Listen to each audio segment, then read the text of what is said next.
Today's case is a story of unimaginable loss, unbelievable courage, and an undeniable miracle. A twist of fate that will make the little hairs on the back of your neck stand up. It starts with the worst day of their lives. It was the day after Kyle's birthday. My mom was with us that day, and we wanted to go somewhere and do something fun. We decided to go to a local shopping center that had a Ferris wheel, and Kyle wanted to go on the Ferris wheel. We went on the merry-go-round, went to the pet store, everything that kids love to do. It was getting pretty close to nap time, and the kids were kind of starting to get tired, so we packed the car up, got on the freeway, and started to head home.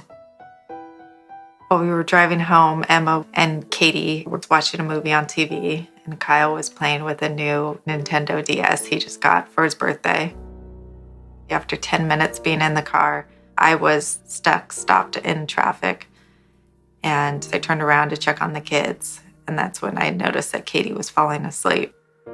So I reached back and I tickled her toes, and that was one of the last things that I remember. On the day after her son Kylie's 5th birthday, Lori Coble loaded up her minivan with her small children, Kyle, 4-year-old Emma, and 2-year-old Katie, and her mom Cindy. The family went to a mall that had a Ferris wheel which Kyle was excited to ride, and a pet store. As nap time neared, the Cobles got back in the minivan and headed home. Lori hit a line of backed-up traffic as she tried to exit the highway. While stopped, she turned around and caught Katie starting to fall asleep and tickled her toes. Just then, a big rig loaded with 40,000 pounds of cargo going 55 miles per hour slammed into the back of Lori's minivan and demolished it. Lori was knocked unconscious and the children were severely injured. The trauma was so bad, emergency medical officials had to split the family up. They sent Sydney and Lori to one hospital, Kyle and Katie to another, and Emma to a third. A big rig hauling more than 40,000 pounds of electronics rear-ended the family's minivan. The driver couldn't stop in time because investigators say he was driving too fast. Later, the Cobles would learn that the driver of the tractor-trailer had a history of speeding. Chris, Lori's husband and the father of the children, was at work when authorities notified him of the accident. He rushed to the hospital where Lori and Cindy had been taken. When he arrived, he was brought to a small room near the ER. He says, "The doctor told me, I'm sorry, but Katie has expired." A few more minutes went by and they told me there was a call from the doctor from Saddleback Hospital. I got on the phone and the first thing I said was, "Please tell me Emma's alive." And he said, "I'm sorry, but Emma has expired." Chris says, "I just dropped the phone. I just couldn't believe that it was happening." The doctor was there and he said, "I'm sorry to let you know that Katie has expired."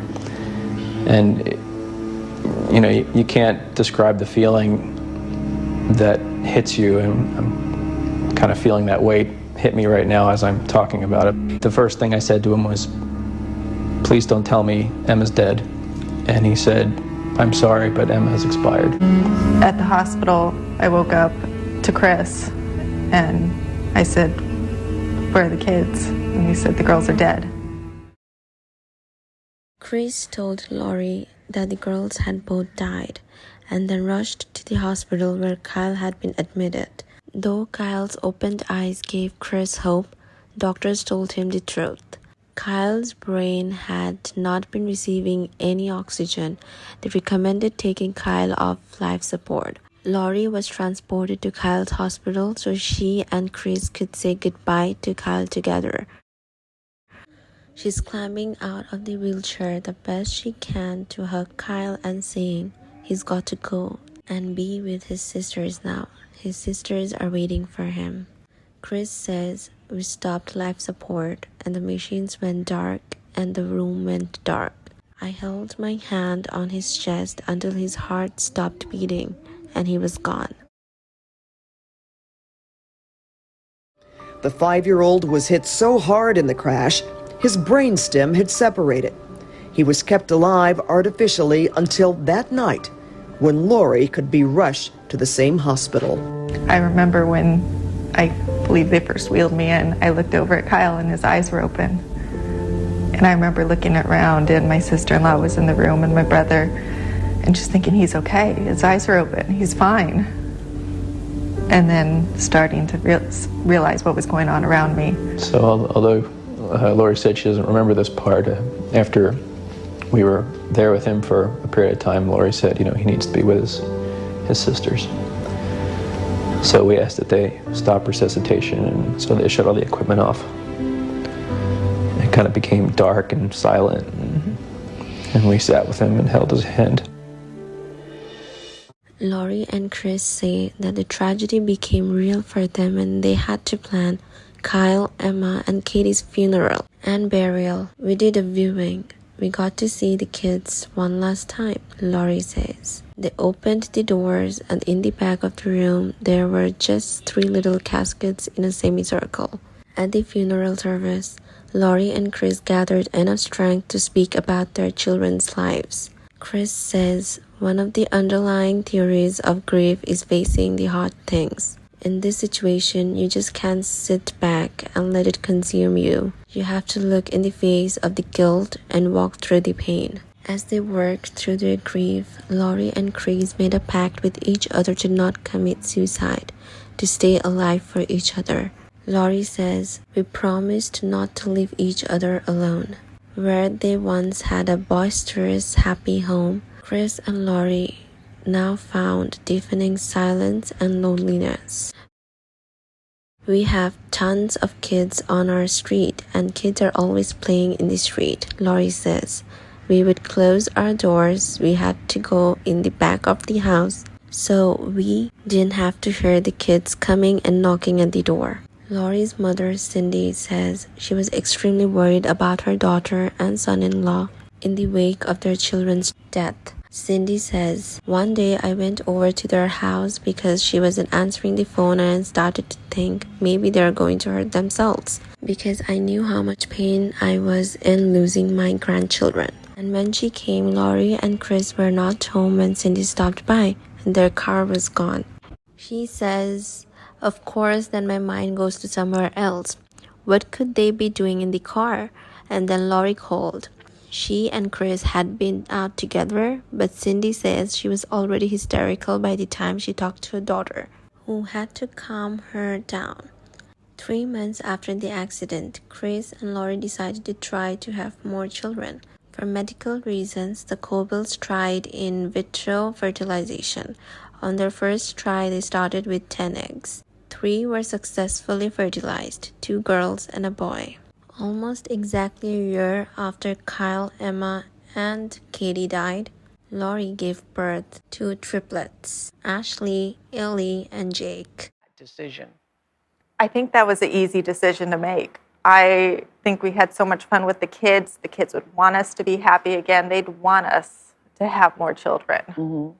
That seemed like a very simple. We always described ourselves as, at that point, parents without children. I mean, when you have 3 children that young, your whole lives are dedicated to them, and you love it. Mm-hmm. We had decided we were done having children prior to the accident, so we had to do in vitro. We had to do in vitro for medical reasons. Yes. And we found out that it was 2 girls and a boy. We took that as a sign from above, and we put all back in, and almost 9 months later they were born. While Ashley, Ellie, and Jake's birth is a miracle, Lori and Chris still grieve their lost children. They'll never replace Kyle, Emma, and Katie, Lori says. But the joy is back in the house. It's back in our hearts.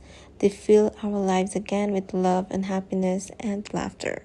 And the triplets already know about their siblings because there are still pictures on the walls, and Lori and Chris often talk about them. They know that they have 2 sisters and a brother in heaven, Laurie says. And if you're wondering what happened to the driver who was driving the truck and slammed into Laurie's minivan, well, he was convicted on 3 counts of vehicular manslaughter and was sentenced to a year in jail. He's a father of 3 who told the judge that he was suicidal. His name is George Romero. And Laurie and Chris met Romero at the trial and said that they forgive him. And that's all for today. Thank you for watching, and let me know about your thoughts on this case in the comment section below. Kyle was 5. He was a very outgoing child. He was loving and caring, and he was friends with everybody. Just had this, I think, picturesque view of the world that, you know, was a beautiful, wonderful place, and he was happy to be a part of it. Emma was a little quieter than Kyle. She was actually the brave one. She was. She loved roller coasters, and she was up for anything. She would try anything. Katie, she was our baby. She was 2. She was out there and independent, and she was a mommy's girl.